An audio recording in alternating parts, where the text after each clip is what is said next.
Uh, Most of you don't even know this, but America just crossed $40 trillion in national debt. That's no chump change. So who actually gets the bill? That's the question, right? This will cost you money because this is not just a number for politicians to throw at each other. The federal government is already spending about $1 trillion a year on net interest alone. And every dollar used to service old debt is a dollar Congress cannot use for defense, roads, benefits, tax relief, or a national emergency. And we know that Social Security is running dry due to the latest tax relief cuts by the administration we currently have. But here, there's no one tells you this, but I'm going to tell you. The Treasury Department's daily data shows the federal debt above $40 trillion through August 18th. Treasury's public finance guide listed the figure at roughly $40.5 trillion. This comes only 5 months after the debt crossed $39 trillion in March and 10 months after it crossed $38 trillion last October. That pace should get everyone's attention if you didn't notice that. But before anybody uses that number to scare you, we need to explain what it actually all measures, okay? Did you know that the $40 trillion number is gross federal debt? It includes debt held by investors, banks, pension funds, the Federal Reserve, foreign governments, like China, and ordinary Americans who own Treasury securities. That's very common around here. It also includes intergovernmental debt, Treasury securities held by federal accounts and trust funds. So when you see someone divide 40 trillion by the population and claim every citizen just received a personal bill for more than $100,000, treat that as rhetoric or an illustration, not as an invoice or actuality. You're not getting a Treasury collection letter tomorrow.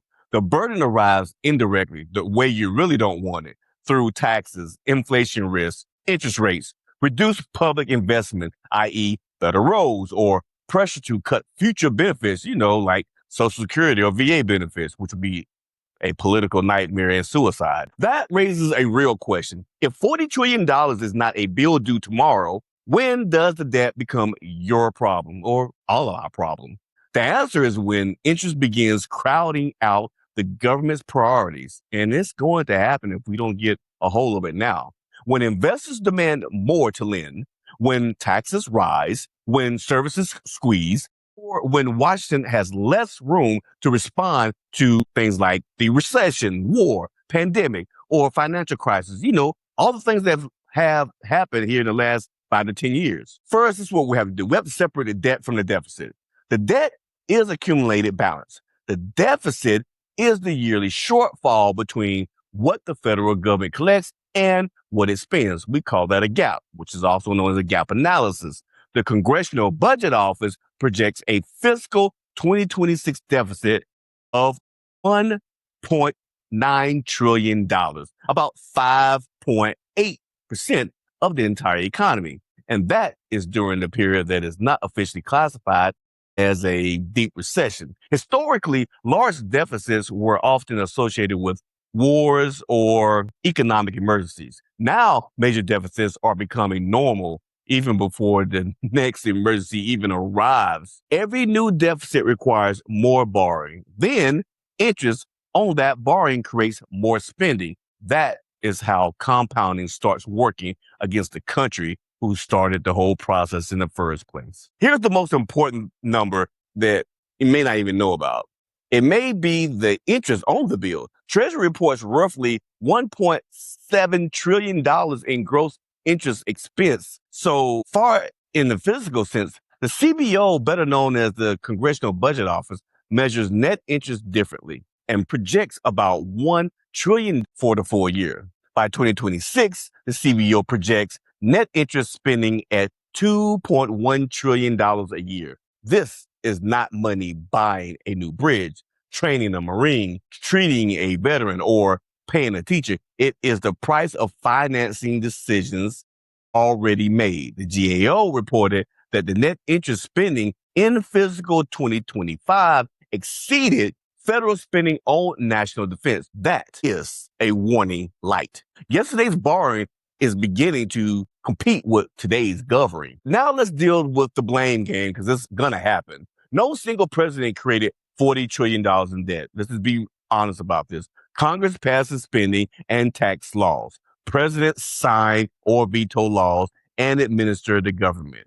Both parties have supported expensive priorities while resisting the parts of the solution their voters would feel. Republicans often campaign on lower taxes and spending restraints, but many protect defense, Social Security, Medicare, veterans benefits, broader enforcement, and political popular tax cuts. That is normal for the Republican Party.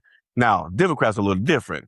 They often defend Social Security insurance and public investment while supporting higher revenue, mainly from corporations and wealthy households rather than the broad tax increases that could close a structural gap this large. Then add wars, recessions, pandemic relief, disaster aid, demographic aging, health costs, and higher interest rates. You weren't supposed to see this, but here is the stronger contradiction in American politics. Almost everybody says the debt is dangerous. Almost nobody campaigns on the full set of choices required to slow it down. Voters are told we can protect every major benefit, keep defense strong, avoid broad tax increases, preserve valuable deductions, fund new priorities, and balance the budget by eliminating waste.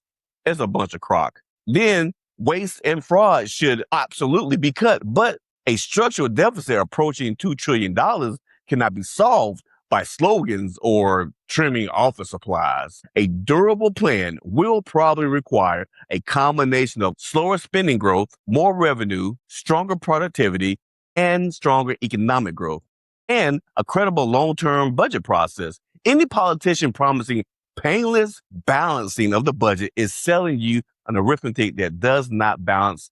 Basically, the math ain't mathing up. Nobody tells you this either. Economists often compare debt with the size of the economy because a larger economy can support more borrowing than a smaller one. Remember, the CBO, better known as the Congressional Budget Office, projects debt held by the public at about 101% of GDP in 2026, raising it to 120% by 2036. The problem is not the United States suddenly runs out of dollars. The United States issues debt in its own currency and still has the world's deepest treasury market.